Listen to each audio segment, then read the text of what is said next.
So the first thing you have to know is that this depends vastly on how you actually plan to actually purchase the car, but you can use this plan whether you plan on financing or whether you plan, for example, on buying outright in cash. But I do recommend you actually buy the car you actually want, buy it in cash. That way you actually own it. Don't have to worry about any payments. Don't have to worry about losing value, because guess what? You're just gonna drive it until the wheels basically fall off. And this way you can avoid going into debt, which is super important to me. But the whole idea is basically just saving money, so these tactics can be used whether you're financing or whether you're actually going to buy in cash. Now, the tricky thing about saving up money for a car is that usually it's going to be a good chunk of money. And when you're and whenever I'm saving up a good chunk of money, something always appears, something's always needed to buy. So it's very important that you watch this whole video, because I'm going to show you a way to make sure you don't spend this money on the wrong thing, because that happens a lot, okay? Now do me a favor and smash the like button, and let's get right into this video. The very first thing, guys, is obviously to be able to save for a car, you're going to need a budget. Now, the first thing you need to know is that basically, usually the way buying a new car should work is I'm going to buy a car based on my budget, okay? So I have $10,000 available to me, or I have $10,000 I'm going to save up for, and based on that, I'm going to purchase a car. But more than often, people don't actually buy cars that way. More than often, we know exactly the car we want, and based on that, we set our budgets, okay? So instead of saying, for example, I have 10K, I'm gonna buy that car, we say, I want that car, and that car costs $20,000, or $15,000, and that's how much money I'm gonna save up for. Here's my opinion, and it's not that popular. I think when you're not financially free, or especially when you're actually broke, that you should buy the car you actually need, not the car you actually want. So that's basically saying that if you have $5,000 or $10,000, I would focus on that and using that budget for a car, than saving up, for example, 20 grand or 30 grand or 40 grand to actually buy a vehicle.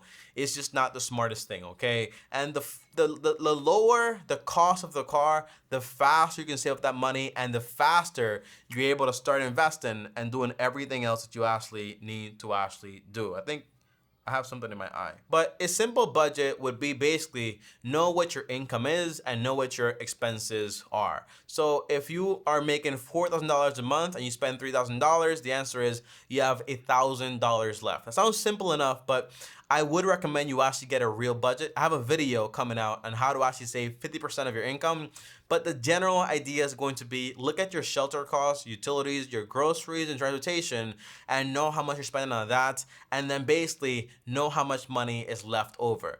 Just saying, I'm gonna save 500, but your cost of living doesn't allow it, it doesn't make any sense. You wanna have all these numbers in paper, and you actually want to know them. This way you know exactly how much money you're going to have available to you to actually save up for that car. Now, number two, which is actually super important, is you're going to want to open up a separate savings account, especially a high yield savings accounts. You want it to be separate from your bank right now. You want it to be basically with no debit card, and you also want it to be a high yield. And here's why. This is so important, okay? And also, you want no fees, and you also want it to be FDIC insured. The no fees, because obviously, who likes fees?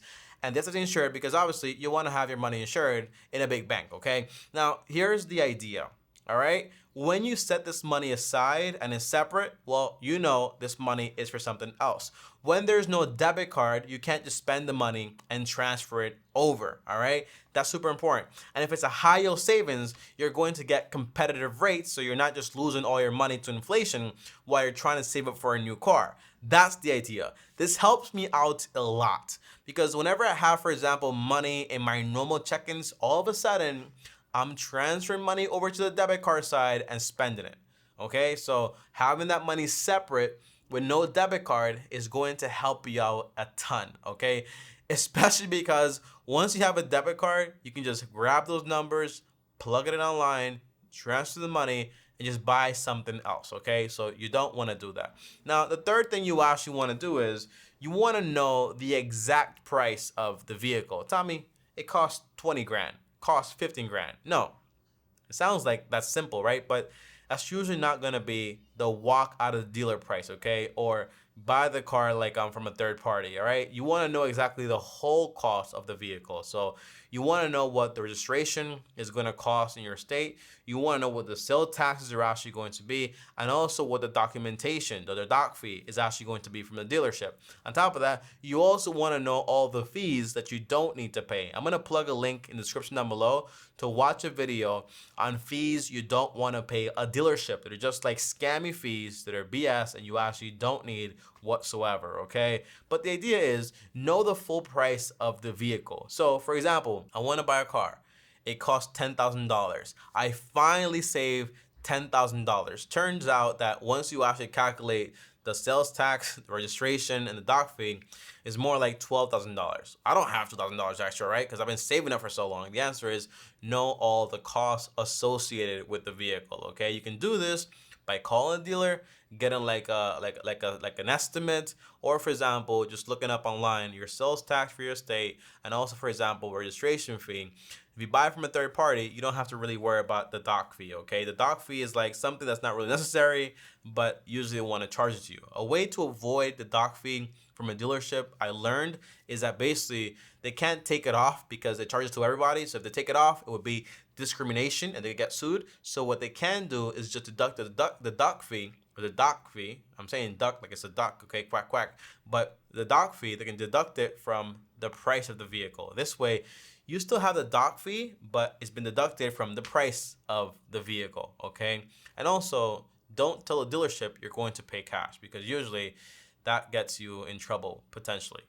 There's a lot of ways to actually buy vehicles, to pay cash, to not pay cash, to tell them you're paying cash or whatever. So there's a lot of research you kind of have to do, but I do recommend you pay cash. The strategy for negotiation is going to be up to you. I paid for all my vehicles in cash.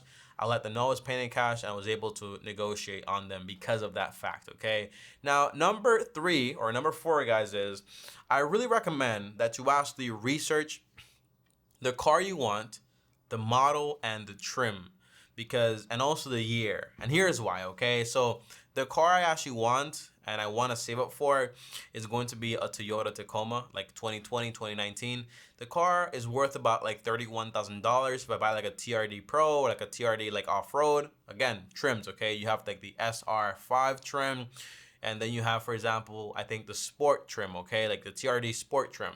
The answer is all these have different prices. And depending on the year you actually buy, you're going to be buying at a different price, okay? However, though, you ever notice, for example, I don't have an iPhone anymore, I have an Android, but even with Android, it's basically the same thing. You buy, this is the Galaxy S23.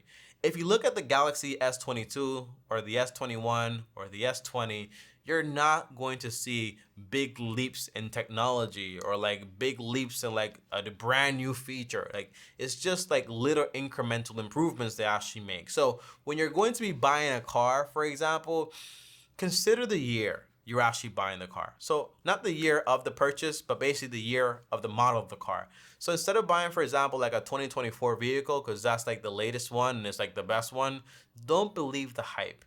If the 2016 has the same exact engine and it's just like a few little tweaks, the same generation, same thing, you might be better off buying the older model, especially if the engine still has a lot of life left. A lot of vehicles, it might have 100,000 miles on them, but guess what? They have a life of like 200 or 250,000 miles, depending on how you actually use it and you actually take care of it, okay? So that's something to consider.